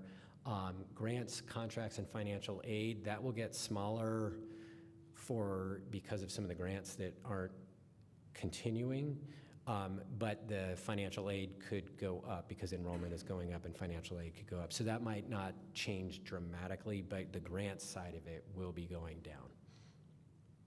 So the two big sources are your tuition and fees and your property taxes. It's about 75% to 25%, give or take, for how much is property tax versus tuition in terms of our operating.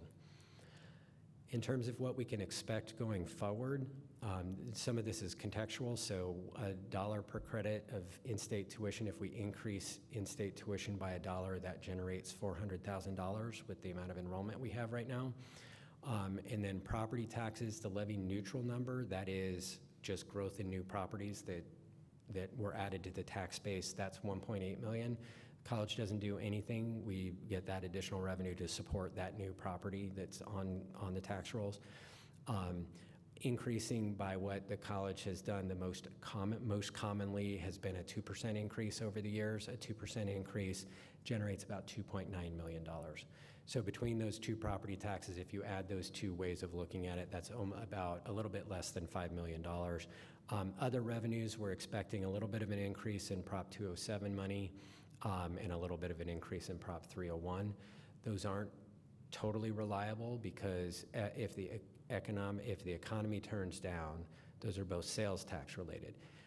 Prop 301 is very economically related in the sense that it's sales tax and it's based on all sales tax. So if the economy goes down, if people are spending less money, that is less revenue that will go through and come to the college. Prop 207, I can't say it's as direct because that's from marijuana sales, and the economy could go south and maybe it could do something different from going down because, people have to cope in some way, I guess. Can't predict it, don't know, just going to throw that out there. Okay, so as we've talked with the board the last number of years, there's been conversation about looking at tuition and doing something, not just looking at in-state tuition increases, looking at other ways to change tuition. And so what we did is we did a deep dive into our differential tuition. I'm going to walk you through that. That is updating. The last time we did a significant change to differential tuition was 2020. So there are three elements to this, which is, actually let me back up and explain what differential tuition is. So we identify at the college which disciplines are high-cost disciplines in terms of direct instruction. It doesn't have to do with how much facility costs there are, how much square footage they have. This is based on just the direct instructional cost. But some of our programs are higher cost than others. The reason for that is if they have more full-time faculty, if the full-time faculty have, by accreditation standards, have to teach smaller classes, that makes the program fundamentally more a higher cost program. So what we have done, we created this a number of years ago back. I think this is actually when the state started reducing the budget is when the differential first came into being. And the idea was looking at median discipline and then comparing all of the different disciplines to the median. And if a discipline was more than twice as expensive, it would qualify for differential tuition. And there were two differential structures. There was differential A and differential B. And they then carried with them a slightly higher cost. So you pay in-state tuition, and then you pay an additional per credit charge on top of that for these high-cost programs. And it's just for the classes that are that discipline. So if you're taking a nursing, if you're a nursing student, you pay the high cost, the differential, just for nursing classes. But if you took a biology class, that would be a normal tuition class. So the modification that we made in 2020 was to look at what proportion of these direct instructional expenses were covered by the in-state tuition, and it was generally about 22%. So the idea then was, okay, let's look at what the high-cost disciplines are, and with the differential put in, what percentage of the cost are those covering? And at the time in 2020, they were below 22%, and so we changed it to being 22%. So there was an increase in what that differential charge was.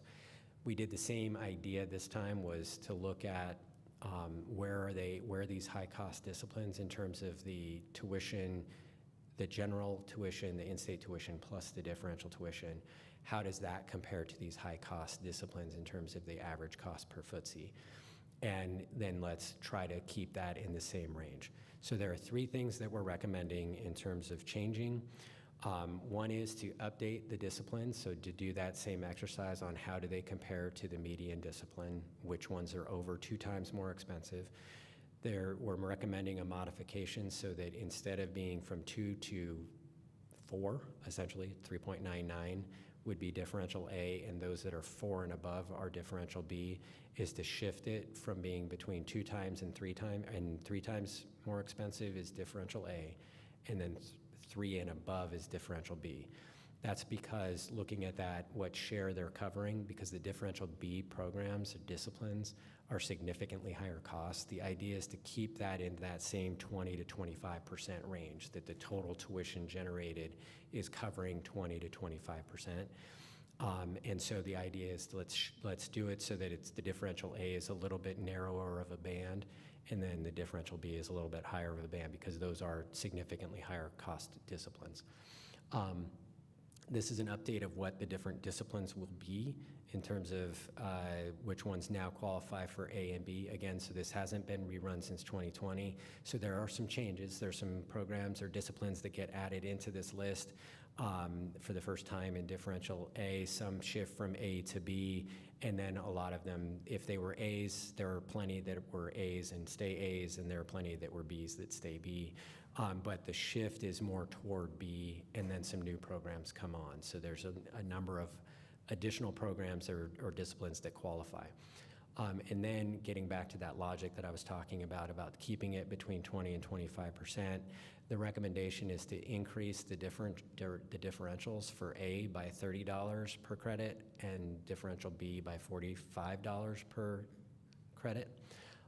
So $51.50 now will be $81. So they'll pay, right now currently it's $100 per credit. They currently would pay $51 on top of that for the discipline, the high cost discipline class. And then now it would be, instead of 51, it would be 100, and then to 80, 100 and plus the 81, right? So Per credit. per credit. Right, so in most classes are 3, some are more, like these high differential, a number of these classes are 4, because they're lab-based classes and things like that. So they would be higher. I always think of it as like it's 3 times, but there are some classes that are 4. And then this is what the summary total is. The other piece to add into this is that we are now adding in the baccalaureate program. A statute allows colleges that have a baccalaureate program to charge 150% for upper division classes, so we're looking at that recommendation as well. Education, some of the education disciplines, not all of them, one of them now qualifies for differential. So we're still working on the education piece because it's got a unique couple of qualities to it. But right now what we're looking to do is do the high cost recommendation that I just walked you through, a recommendation of increasing the in-state rate by $2.50 per credit hour, and then also the upper division 150%. That is what we're looking to propose to the board at March. Those three things, so the in-state tuition, actually let's just call it two things. The in-state, the general tuition increase of $2.50, so that's about a 2.5% increase for most students. That generates about $1 million of additional revenue. The changes to differential tuition that I just walked you through generate about $3 million. So the idea is that about $4 million of that, the $10 million expense hit that we're looking at, offsetting that with revenue increases from these tuition proposals that would cover about $4 million of that. Okay, does that make sense? These are mostly reference charts, again, to get to the point, get the point across about sort of overarching what do we spend our money on. This is all funds expenses. You can see, again, fringe benefits is not an insignificant part of the pie, and it's going to be growing because of what we just talked about. But if you just look at the operating budget, you can see that in reality, the personnel expenses are the large majority. We're a personnel-heavy business. That is always going to be the case. But that also is where it becomes very difficult when you're looking at those expense reductions that we talked about, the $4 million. The majority of any $4 million cut or any big cut that you would have is going to have to come out of personnel expenses. Okay, so the recommendation that we're going to be taking to the board in March and what we want to talk with you all about is the idea of doing property tax, the growth plus a 2% increase. Again, that's a pretty moderate increase to what a taxpayer pays, because that amount is spread out over a large valuation base. If we do that, that will generate about $4.7 million. I just mentioned the different tuition changes that we're proposing. That's about $4 million. The increases that we're looking at for Prop 301, 207 are about $300,000. So we've got about an additional $9 million coming in. I mentioned that personnel cost increases we're expecting to have are about $10 million. In order to balance that out, we're looking to continue to work toward efficiencies, identify cost savings opportunities. There are a couple of things that, again, that we know we're looking at. But the position reductions we'd be looking at is just through attrition, like continuing to do what we're doing. It'd be a lot smaller scale than a $4 million reduction, but it gives us the opportunity to continue to make that point. Like, we're not at this goal ratio that we want to get to. We need to continue whenever a position becomes vacant to look at that position and say, do we really need it? Can we reorganize? Can we restructure to be more efficient as an organization? There are a couple of other things that we're going to look at. One of the conversations with one of the AERC groups brought up the idea of the tuition remission program, so employees are able to take classes where they just pay the processing fee and the tuition is free. So we're going to be looking at the idea of potentially charging a little bit. It would be fairly negligible, but that will help reduce expenses, right? That's an expense reduction because we do have to cover that cost as an institution. So those are a couple of the ideas that we have in mind, but the overarching idea is we need to find $10 million to do the priorities of recognizing our employees for the great work they do, absorbing the unfortunate medical cost increase for the benefits, and then balancing it between our two revenue sources that we have some control over, and doing it in a way that it doesn't hit either of those sides disproportionately, trying to be as moderate with these approaches as possible. And that's the budget as we have it structured as of today, and what we wanted to run by the board. Oh, I will also add, I've had this conversation, talked about this with a number of different employee groups, AERC as a whole, the AERC subgroups, so that's the staff, adjunct faculty, faculty groups separate, so they're just talking about their own particular interests and issues. Benefits Working Group is also looking at some potential changes to the benefit structures. So they're going to be tasked with, like, here are a few different ways that we can reduce some of that $6 million and keep that and cut that down. It won't be the majority. It'll be a very small share of that, but there are some things that we have some recommendations that we're going to be working on with that Benefits Working Group. I've talked with Staff Council, Faculty Senate, Student Senate about the tuition, but giving them the context of why there would be a tuition increase. College Leadership Council, and then we've hosted a budget forum where anybody could come get an overview of where we're at with the budget. So we're working on communicating the message, getting the message across. It's unfortunate that we have such a big sort of mandatory increase for the medical benefits in particular, but I think we have a pretty good strategy at this point for how to address that and make sure the college is in a really good position going forward. So with that, I'll ask if the board has any questions related to the budget. Any questions or comments? I just have a real quick question about that staff to student ratio, 15 to 1. I should know this, but I don't. I understand faculty to student ratio because, you know, faculty are grading papers and teaching and tutoring and, you know, calling them up when they don't attend class. But what's the purpose of doing a staff to student ratio? Especially because I'm sure there are maybe more than a handful of staff that might not ever come in contact with students at all anyway. So why does the institution of, I mean, not necessarily us, but why does the institution of education have that? I think overall it gives you an idea of how efficient you are in terms of serving the students you have. Obviously, different institutions, you know, like if you're looking at a small private school, you would not look at the same measure necessarily as you would as a community college. So when we're looking at it, we use it as just like, okay, let's say, where do we factor in versus other community colleges? Are we staffed in a relatively efficient way compared to other peer institutions? And then this is also true for the faculty ratio, is the ratios only mean something if it is relevant to your own institution. So the idea is, what do we look like compared to other institutions? What do we look like compared to our own history? And the reality of it is we are very heavily staffed and inefficient compared to large, like community colleges of our size. But there are some reasons for that, and I can just race through a few reasons. One is we have a lot of campuses. If we were to rebuild this institution from scratch, we would probably have 2, maybe 3 campuses, maybe some ancillary sites, but it would not be structured like we're structured. We're structured inefficiently. So other colleges of that type would be probably smaller. They would be more structured in a more efficient way.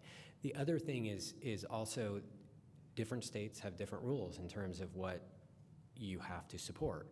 So you could be in a state where all of the administrative services, all of the HR structure, all of the IT systems are run centrally by the state. That is true of many states. Then we're inefficient because we have to run those ourselves, right? And those would be state employees in another location, at another organization, in another state. Whereas with us, we have to provide that ourselves. So they're not end-all, be-all answers. So you don't say, oh, compared to that college, we're terrible. It's like on a whole, like on average, how do we rate? And then what becomes really important is, okay, and is it meaningful to the college? And how are we longitudinally compared to ourselves? And the reality is that's where the 15 to 1 comes in. If 15 to 1 is what every other college does, but we're not like every other college, I would say that that's not useful. The reality is the 15 to 1 is like high compared to other colleges, generally, and then it's also bad compared to us historically. We've run more efficiently compared to our enrollments. Now, but as you were pointing out, not all positions are directly tied to students, and that's another reason why we're not super efficient, because we have to have a certain number of facility people, you have to have a certain number of other people, our benefits staff, for example. You have to have these at an organization of our size, and that's not, and it's irregardless or regardless. my wife hates irregardless. She's going to hate me if she hears this. Regardless of, it's an unnecessary word, right? Regardless of how many students we serve, we have to have a certain number of positions to do the things we do. So it's not a perfect measure, but it gives you a good idea of, are we running efficiently? And for me, it's more like compared to how we've run in the past. We're not very efficient compared to how we were in the past.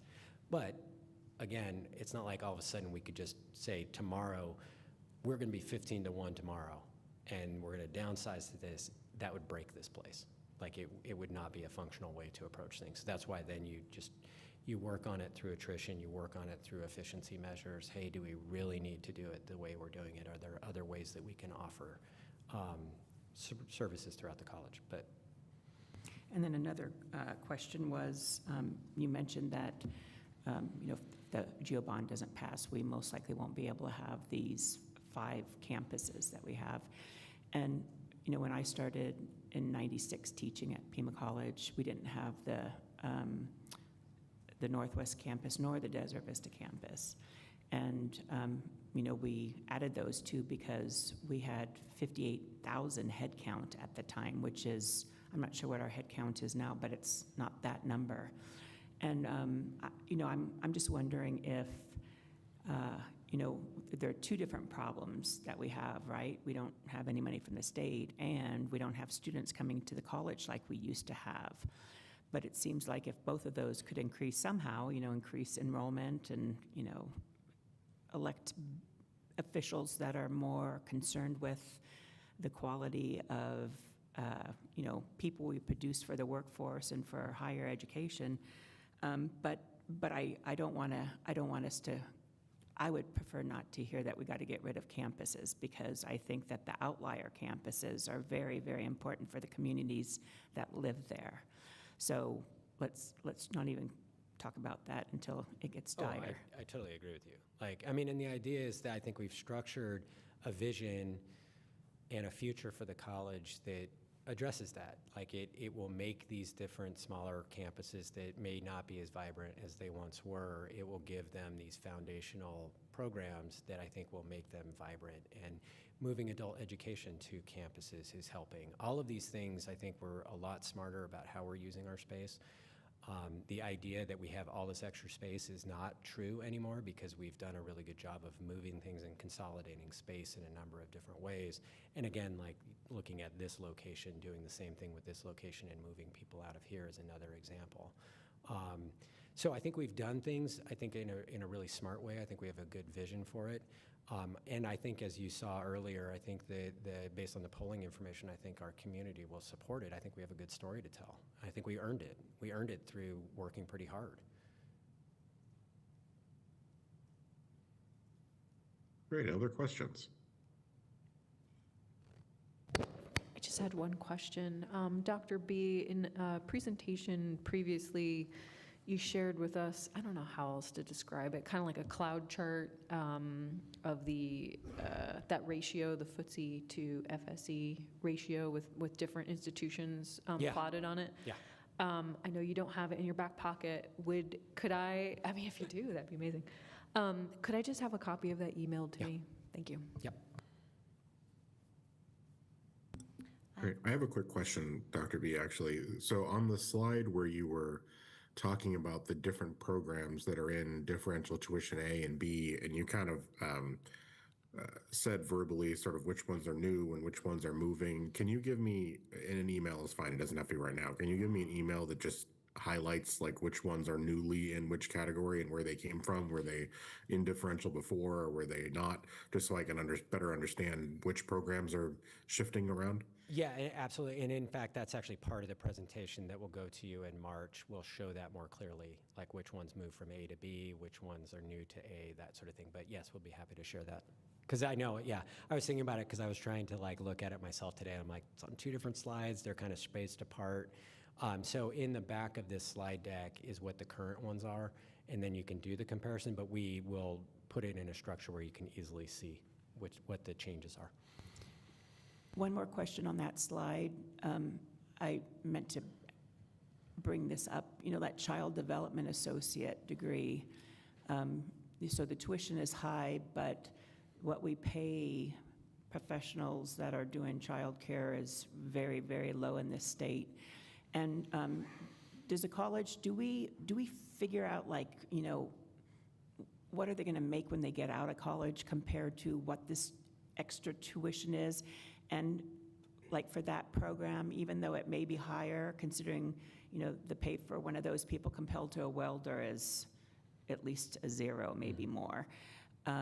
You know, is there any way that even though it's a more expensive program, since when they get out of school, it's a lower, does it have to be in differential? Do you do any of that kind of stuff? The conversation has definitely been had many times over the years, you know, and it makes sense. Right now, the model it's a rational model, like it's based on the numbers tell you the answer. But yeah, as you pointed out, there are certain disciplines where the earnings potential is not as high as some of these other high-cost disciplines, and that's an issue. And so cabinet's had conversations about it. The challenge of sort of deciding, you know, whether subjectively or to exclude that, that becomes a challenge, because then it's like the next argument is, oh, well, if you took that argument for that one, I want to make that argument for this one. And then all of a sudden you've got all these high-cost programs that have different arguments. So the idea that it's based on objective criteria has some advantages. It's not perfect because of that same thing, but some of the advantages are that you aren't vulnerable to that. What I think the college does need to look at is with some of these programs is, you know, I think it's a more holistic conversation, which is, should we be offering it the way it is, or are we offering it in a way that it's too expensive for the earnings potential, and should we recalibrate how the program is offered, how we offer the, you know, how many classes are in in that discipline, how many, there are different ways to, over time, I think, address and get to that same answer.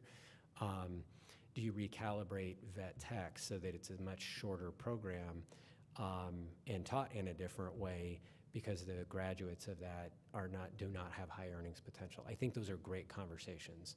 I'm not sure we can have that answer. I mean, to have that answer in a holistic way takes time, I think. To have that answer where you just decide which ones not to include, the board obviously has the ability to do that. There are some reasons. I definitely understand the argument, and then I'm just giving you the con argument as well, is that it is based on objective criteria, and these are high-cost disciplines. And there should be some, over time then, that creates a mechanism to go, maybe we need to think a little differently about this. That's my economist type hat, where it's like, over time, it should work itself out to an equilibrium state. Okay, I killed everybody. For the March meeting, could you include slides that have a comparison with other community colleges in terms of tuition, property taxes? Do you, okay, so. Because I think you've presented those in the past. I have it here. So this is current year, where we're at. So in terms of property tax rate, we're low compared to peers. We'll likely always be low, because we only have a certain amount we can go up to. Like, so we can't jump to where the others are, but just understanding that the rural districts in particular, the property values, they're a little bit lower, but they have significantly higher tax rates. And I will point out Coconino, this isn't where they would want to be. This is where they're structured. When they were founded, they were set at a low property tax rate, and they've tried to get that changed. And that is a limitation. That is also why Coconino is on the high end of the tuition. So these things intersect. Also pointing out that in the case of a number of these where the tuition is lower than us, Western, Eastern, Cochise, Mojave, Central, Northland all get significant state aid, particularly compared to how big they are. So I think we've done a really good job doing everything we can to keep our property tax rate as low as possible, to keep tuition as low as possible. It's just, at a certain point, you've got to balance things. You mentioned some election costs that the college would have to pay.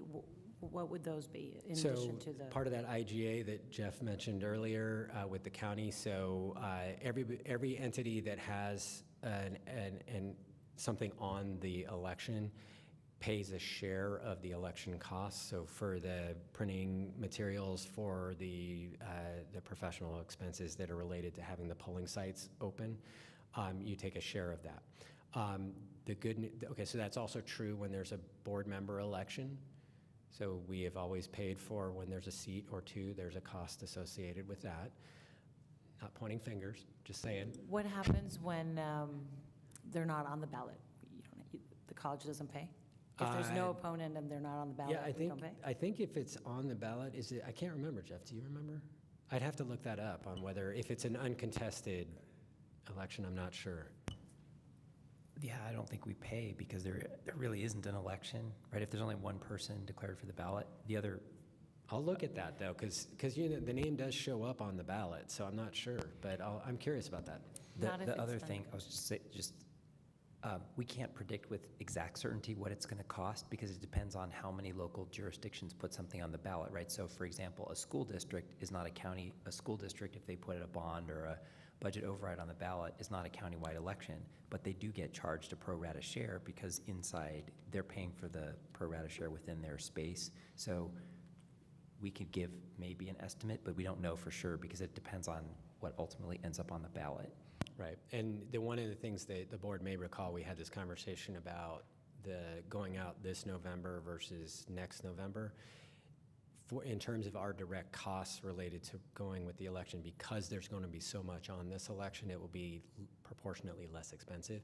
If we went out, we could be the only Pima county-wide issue, which means that all of these county-wide costs would be borne by the college. So there's an advantage to going in a major election year. There's a relative cost advantage to doing that. Have we been reaching out to like our business partners to see what kind of support they're going to offer and all of that?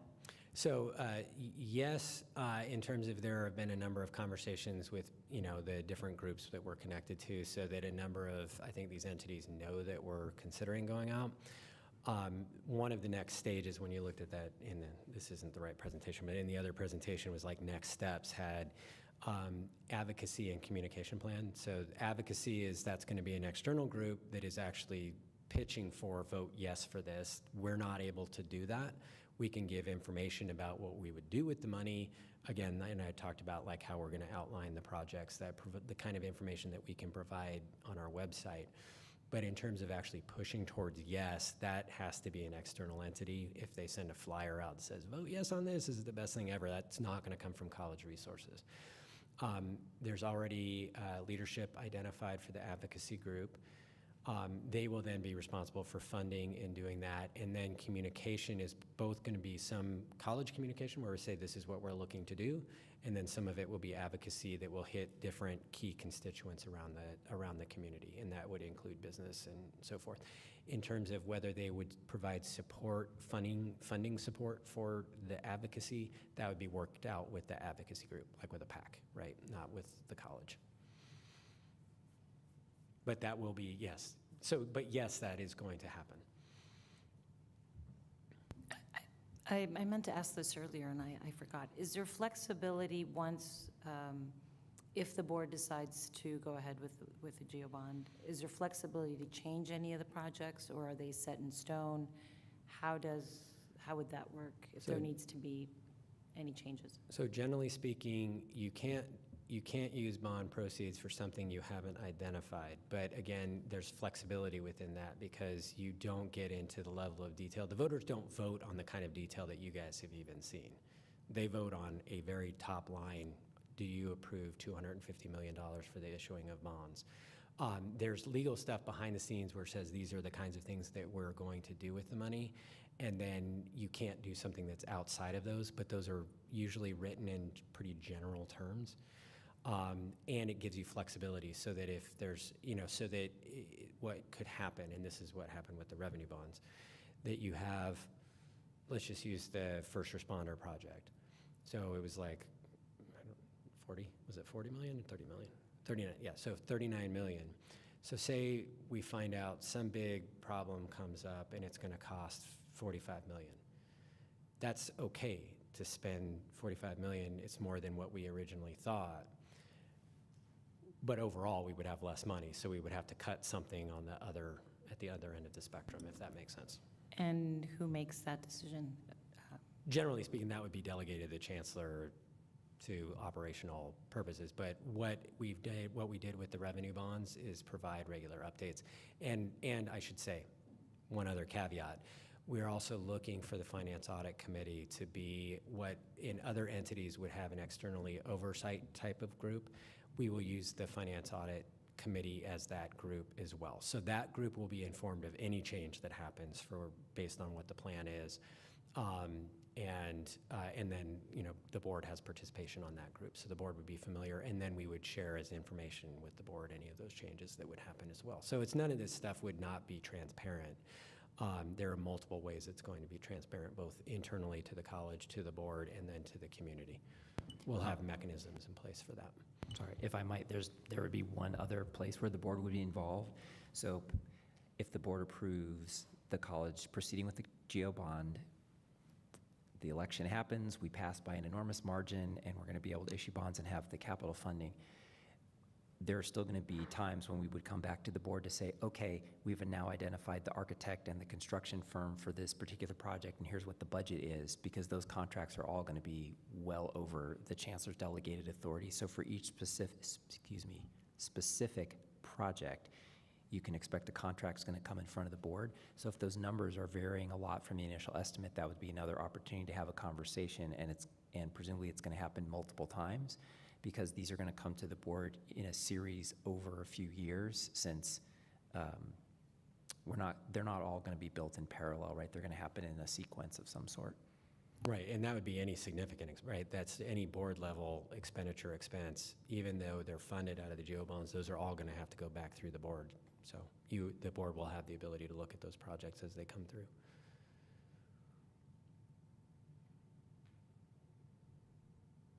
All right, any other questions or comments?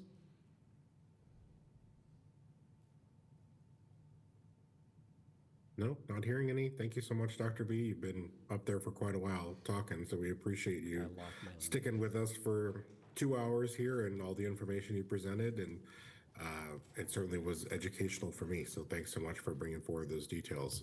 And with that, we've reached adjournment, so I'll adjourn the meeting. Thank you, everybody.